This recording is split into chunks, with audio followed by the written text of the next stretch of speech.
Hello, everybody. Bolani. Welcome to the African Fact Checking Award. I'm so very happy to host you. My name is Tsepo Mohale. I shall be your host today. And to our French friends, bonjour, and welcome. I hope everybody is well. Yes, I am out here in Johannesburg, South Africa, and of course, I speak 11 South African languages. I actually wanted to take French lessons when I was younger, but then I didn't continue as my name Tsepo did not sound romantic in French. My name Tsepo in French was Zepu, which sounded like something that didn't smell very nasty. So I didn't continue with that. But I am thankful for online functions. I remember one of my last live functions that I hosted here in Johannesburg. I was driving, and in fact, I was lost. Then I saw a gentleman at a traffic light who was begging. So I asked him, I said to him, seems to be mistaken. What is the quickest way to Sandton City? He looked at me straight in the eye, and then he said, will you be driving or will you be walking? So I said to him, of course, I'll be driving, man. Then he said, well, that is the quickest way. Yeah, so anyway, on that same drive, remember I was listening to the radio, and this is very relevant to today's, to the awards, because it's got to do with, accurate facts and news. So the news came on, and the news reporter went, the police have discovered a body which was shot 15 times. We cross over to a member of the police to hear what he has to say. This SAPS gentleman, the spokesman comes on and he goes, the police have discovered a body that was shot 15 times. He was dead. We are busy investigating, and we have a very strong suspicions that it could be murder. I was like, come on, brother, talk about the obvious. But yeah, South Africa, I think we used to have a very, very bad crime problem. In fact, we had such a bad crime problem that some years back, we had a 1 million man march against crime in Pretoria, our capital city. Now, the strangest thing happened. So I went to this 1 million man march against crime, because I was tired of, just being a victim. But the strangest thing happened. My wallet got stolen in the march against crime. Can you believe that? Yeah, you gotta love South Africa, right?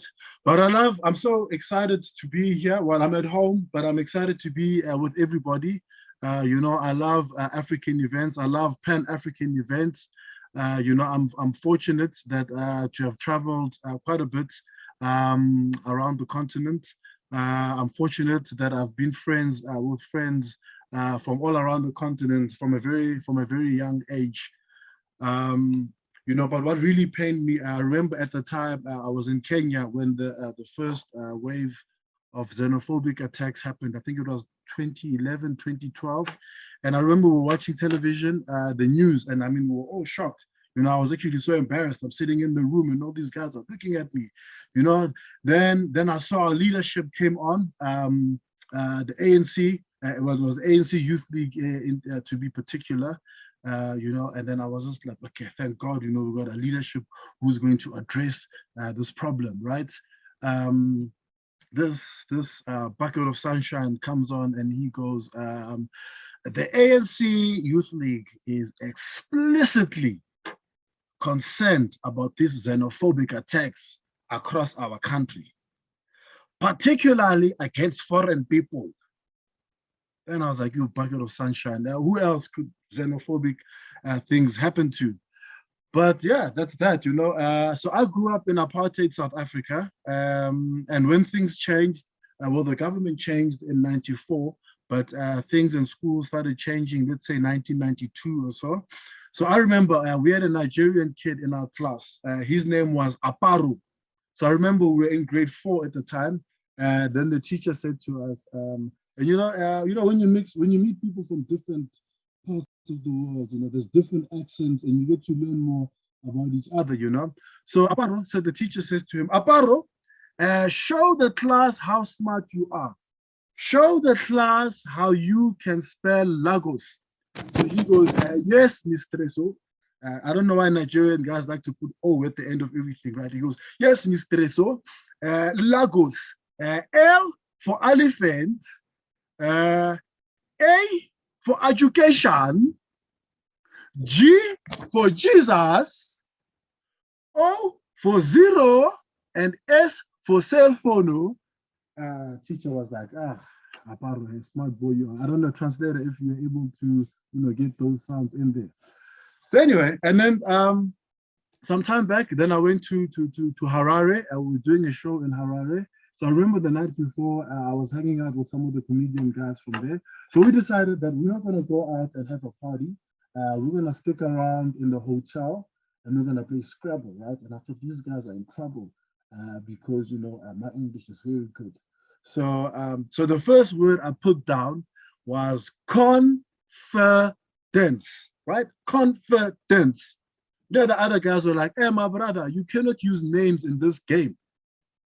Like, okay, I guess I can't do that. So now, then I remembered, that when I was in school, because it was in high school, quite an international school, and one of my first Zimbabwean friends, right, was a guy called Gift. Actually, I went with him from grade 7 all the way to grade 12, we called it standard 10. Every single morning at roll call, it would be the same thing, right? It would be a gift and it would go present. Right? You get it, gift, present. Anyway, yeah. So then I think 3 or 4 years ago, I was in Kampala. Any Ugandans here? I know we can clap, but Ugandans, hey, love your country. Generous people. I went to Kampala. And my host, so he went to pick me up at the airport and we were driving past the lake and everything, right? And he keeps saying to me, he says to me, you're going to love Kampala. I'm like, really? He says, my friend, I'm going to get you a Rolex. I was like, wow, this guy's going to give me a Rolex. I was so excited, right? So he took me to the place where we got a Rolex. This guy got me a chapati bread rolled in eggs. He said, yes, my brother, it's a Rolex and we'll roll the eggs. And this is how we do it here. I'm sure out there in Kampala, you know what I'm talking about. And yeah, man, I mean, so fortunate. But I think one of my favorite, I've never been to West Africa. I've done a lot of East, a lot of Southern Africa. I look forward to going to the West. One of my favorite countries, favorite cities, actually, Nairobi. Oh, man. Kenya, make some noise. Yeah. Yeah, man. So we were out in a neighborhood called, I believe it's called Westlands. We were out partying there. So we had a rented car. We did a show, I think it was 2014, 2015. So we did a show out there. So I had a rented car. And then I remember I was driving back and then a traffic cop stopped us, right?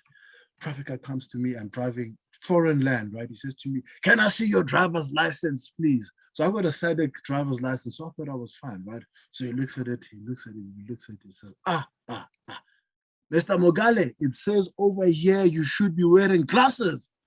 So I said, no, I've got contact. He says, I don't care who you know, you should be wearing glasses. Anyway, yeah, that was that. So ladies and gentlemen, thank you. Yeah, thank you for listening to me. I know some of it's difficult to tell jokes when we cannot see each other, well, you can only see me. I hope some of the jokes are funny.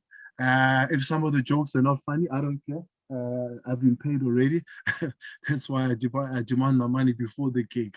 So I welcome you once again. I thank you all for joining us. Special congratulations to all our finalists, a special congratulations to all our winners, a special congratulations and thank you for everybody. Thank you for everybody who entered this year's awards. Thank you for helping Africa Check grow the practice of fact-checking across the continent. I think it's an amazing thing that we're doing. So normally I would say, let's give a round of applause. So I don't know, we're all sitting in our living rooms, sitting in different places. So let's all give ourselves a round of applause. Round of applause. Awesome. And then I'm going to welcome our first speaker. So I'll give a special introduction to the Africa Check Chief Editor. Please give a round of applause and a warm welcome to Mr. Lindiwe Mwiti. Thank you, Mr. Lindiwe.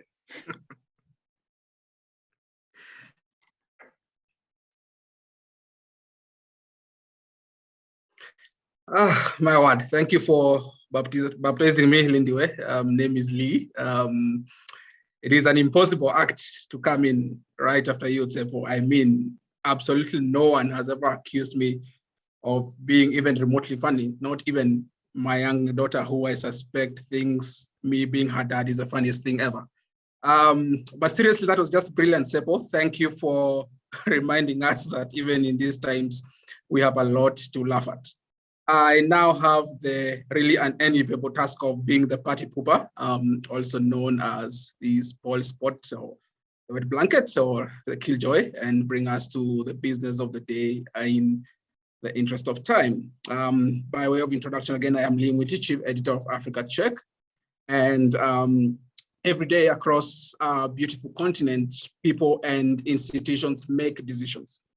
These have an impact on daily life, from what medicines a policymaker should approve to which ones a person should take, from where to invest to how to best observe various human rights. Unfortunately, the information used to make these choices can often be inaccurate, with far-reaching consequences. Think of not getting vaccinated because of false information, or your hard-earned taxpayer money being spent on projects that are informed by false data and claims. Countering the harmful effects of such misinformation, and by extension, raising the quality of democracy, is Africa Check's reasons for existence. At Africa Check, we work to raise the quality of information available to society across the continent. We have, over the years, built an enviable track record of fact-checking misinformation and making information that is that can be relied on for us to make better decisions available since our inception in 2012. And due to our widely recognized efforts, we are now the continent's leading independent and non-partisan fact-checking organization, with 4 offices across Africa in Johannesburg, Nairobi, Lagos, and Dakar. As part of our mission, we, 1, fact-check claims made by public figures, including politicians and government officials, and the media. We tend to focus on statements that have the greatest reach and the greatest potential impact on society if the claim is not checked. 2, to ensure a more significant impact, we also engage organizations, politicians, and the media to be more transparent about inaccurate information and to correct or withdraw false and misleading claims. We also train and mentor the media and other organizations to carry out non-partisan fact-checking themselves. Further, we provide fact-checking tools, tips, guides, and accurate data on key topics to the media, policymakers, and the public in a manner that is easy to understand. But last but not least, as part of our work, we engage with the conduits of misinformation, in particular social media platforms and search engines, to identify false claims and present accurate facts. But we also recognize that there are no simple solutions to the complex problem of false information. The people of Burkina Faso have an adage that if you want to go fast, go alone, but if you want to go far, go together. We believe that the most effective way to improve the overall quality of information used to make decisions is to work together. These annual awards that we are part of today stem from this focus on collaboratively growing the practice of fact-checking by working with journalists and the media. Our aim is to promote and inspire upcoming and established journalists to incorporate fact-checking in their reporting. And from the record number of entries that we have attracted every year since we started, we are happy to report that fact-checking is alive, hearty, and in rude health. Now in the 8th year, the awards program honors fact-checking journalism by the media in Africa. This year, we received a record number of 216 entries from 28 African countries. This is the first time that we have received more than 200 entries since we started the awards in 2014. In that time, we've had winners from Benin to Cameroon, Nigeria to South Africa, Swaziland to Cote d'Ivoire, and from Ghana to Zambia, just to mention a few. This year, as you will shortly hear from our esteemed judges, our entries came from across the continent, from Mauritius to Uganda, from Mombasa to Addis Ababa. We can only be delighted at the huge interest, and we hope to reach even more countries next year. Our deep gratitude to everyone who entered this year's awards program. We wish we could hand out prizes to each and every one of you. And to our winners today, congratulations. Back to you, Tsepo, from Lindiwe. Thank you, Lee. My absolute apologies for calling you Lee, Lee. I obviously did not do my fact checking before that. Thank you very much. Thank you, and I'm inspired to see the work and to see that that the organization is growing so much. I must say though, you said you got a record amount of entrants into in the competition this year. Tell me something. There's a newspaper that we've got in this country called Daily Sun. Those guys didn't enter, did they? I saw a headline by this newspaper, and I mean, you guys tell me. I mean, you guys are fact checkers here. It said, "Dead woman finishes the food at her own funeral." I mean, anyway. Thank you, Lee. Ladies and gentlemen, I will bring on our next speaker to give us an overview of the award entries and the judging process from the University of Mauritius. Please welcome Dr. Roukaya Kasenally. This year's entry in both categories, journalists and students, were of a high quality, and the jury was impressed in terms of depth and breadth of issues covered, from COVID-19 disinformation, governance-related stories, deep fake linked to heads of state and others. Many of them have deep resonance to the lives of citizens living across the continent. The use of fact-checking, verification, and forensic tools. Many of the entries had very good command, and the stories were both enhanced and substantiated by the tools and techniques they used. It was interesting to note also in the student category, some of the entries showed good command. We were pleased to note a good gender, geographical, and language balance among this year's entries. Now, concerning the judging process, each entry across both categories were assessed along the following. First, significance. How much does the topic matter to the society at large? How serious could the claim be if it was not fact-checked? Second, testing. How was the claim tested against available evidence? Third, presentation, the structure of the story. How well does a piece present the evidence? Fourth, impact, its contribution to the public debate. Did other media houses pick the story? Did the claim check lead to a correction? There were 5 judges, including myself, and here I would like to thank them both for their time and the great job done. They are as follows. Rosemary Ajayi, founder of the Digital Africa Research Lab. Peter Kimani from Aga Khan University, Kenya. Teresa Amobi from the University of Lagos. Asan Dian, AFP Dakar office, and myself, Roukaya Kasenally from the University of Mauritius. Now, let's move to the part that you're all waiting to hear. It is with great pleasure that I announce the top 2 finalists in the category of Fact Check of the Year by the student journalists. They are, and in no particular order, Regan Chiamba from Makerere University, Uganda, and Fatma Mbake from CESTI Journalism School in Senegal. Regan did a fact-checking report on whether Uganda had developed a herbal COVID-19 cure, while Fatma fact-checked the claim whether farmers in Ghana had stopped exporting cocoa to Europe. This brings us to the top 2 finalists in the category Fact Check of the Year by a working journalist.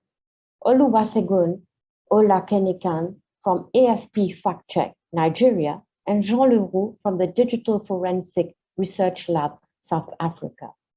Oluwasegun fact-checked a story claiming EU commended President Buhari over the prompt release of kidnapped Kankara students, while Jean's report fact-checked the claim made by the Nigerian army that the Lekki toll gate shooting was fake news. Thank you very much.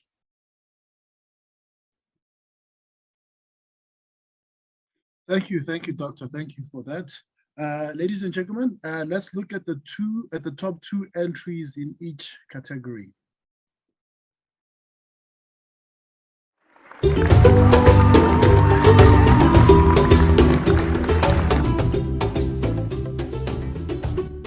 In January 2021, a Ugandan tabloid article titled "Uganda's Herbal COVID Cure Joy" claimed the country had a cure for COVID-19. Journalism student Rigan Shihimba from Makerere University found the claim was misleading. He presented his fact check on The Debunk, a show on the Media Challenge Initiative YouTube channel. He found that the drug UBV01N was going into clinical trials when the tabloid article was published, but it wasn't announced as a COVID cure. Dr. Monica Musanero, head of Uganda's Presidential Scientific Initiative on Epidemics, told Regan it was just a candidate drug that was being tested. No one could say it was a cure before the clinical trial had been completed.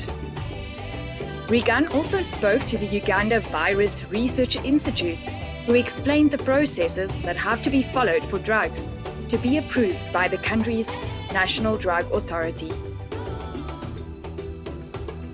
In June 2021, agricultural organization Les Agriculteurs d'Afrique tweeted that farmers in Ghana had stopped exporting cocoa beans to Europe. It was retweeted thousands of times and spread widely on Facebook. Internet users said countries such as Mali, the Democratic Republic of the Congo, and Niger should follow Ghana's example. Fatma Mbake, a student at Senegal's Cesti Journalism School, found that similar rumors that Ghana would stop exporting its cocoa to Switzerland had been circulating since February 2021. This was a year after Ghanaian President Nana Akufo-Addo said the country wanted to process more of its cocoa instead of being dependent on exporting its raw materials. Fatma examined data on imports from Switzerland's Statistical Office and Ghana's monthly trade flows. These indicated that exports had not stopped.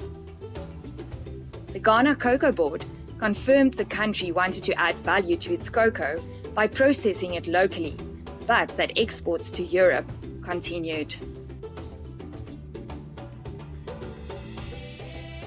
After Boko Haram released hundreds of kidnapped schoolboys in December 2020, Nigerian President Muhammadu Buhari's aide, Bashir Ahmad, tweeted a statement by the EU Human Rights Forum. The statement commended the president for the swiftness and efficiency of the boys' rescue. It said a similar approach would have made all the difference if it had been used when the Chibok schoolgirls were abducted in 2014. Joseph Cullen from the EU Human Rights Forum was given as the source. The statement was widely covered by Nigerian media, claiming the European Union had commended Buhari while accusing his predecessor, Goodluck Jonathan, of complacency over the 2014 Chibok kidnapping. AFP fact checks Oluwasegun Olakoyeniko investigated. His report was titled "False EU Statement About Rescue of Kidnapped Kids Circulate in Nigeria." Oluwasegun found no official trace of Cullen and no record of an agency called the EU Human Rights Forum. The European Commission confirmed that no such person or organization existed. The fact-check held Ahmad and several Nigerian media outlets to account for spreading misinformation. Some media that published the claim edited or deleted the story from their websites after the fact-check was published. On 20 October 2020, soldiers opened fire on peaceful protesters at the Lekki toll gate in Nigeria. Despite eyewitness accounts, video footage, and several news reports, the country's army tweeted the next day that it was fake news. Digital Forensic Research Lab's Jean Leroux fact-checked the series of tweets in a report titled "Nigerian Army Dismisses Lekki Tollgate Massacre as Fake News." Open source evidence indicated that soldiers were at the Lekki tollgate at the same time the first reports of shooting came in. John used videos that protesters had posted on social media before, during, and after the event to confirm the presence of armed soldiers firing their weapons in the presence of protesters. He found no evidence to support the army's claims that reports of the shooting were fake. Jean's report was widely shared among Nigerian social media users. A Twitter thread on the fact-check was retweeted more than 3,000 times.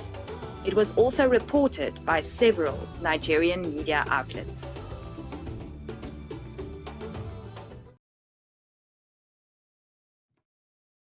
Woo! Exciting times, exciting times. Congratulations and woo, well done. And then let's see. Ladies and gentlemen, I would like to introduce the Executive Director of Africa Check. Please put your hands together, make a lot of noise, and please welcome Noko Makgato. Thank you, Tsepo. The time has indeed finally arrived. I am delighted to announce this year's winners of the African Fact-Checking Awards. In the category of Fact Check of the Year by Student Journalist, the runner-up is Fatima Mbaki from Sesti Journalism School in Senegal. Congratulations, Fatima.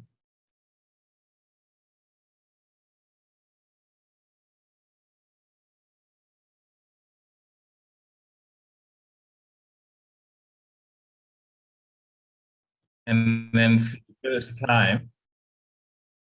the first time since the inception of the awards, we have a winner from Uganda, Regan Shijemba from Makerere University.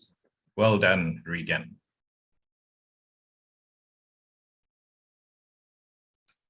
And now we move on to the category of Fact Check of the Year by Working Journalist. In second place, we have Olusegun Olako Yeniko from AFP Fact Check in Nigeria. Well done, Olusegun. Congratulations.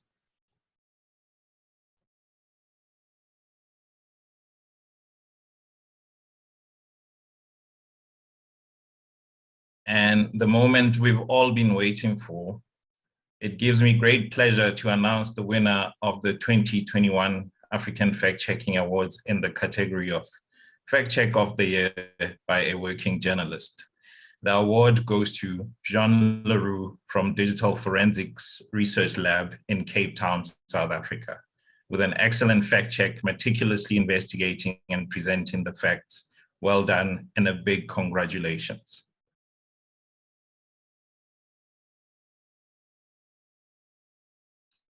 We would like to congratulate all the finalists in this year's awards. Each year, we receive an increasing number of entries, and the quality of the work is also rising, making it even more difficult for our judges to select the winners. This bodes well for the practice of fact-checking journalism, which continues to grow in remarkable ways across the continent. See you all in 2022. Thank you, Tebo. Thank you, Dr. Makgato. Thank you, everybody, for joining us.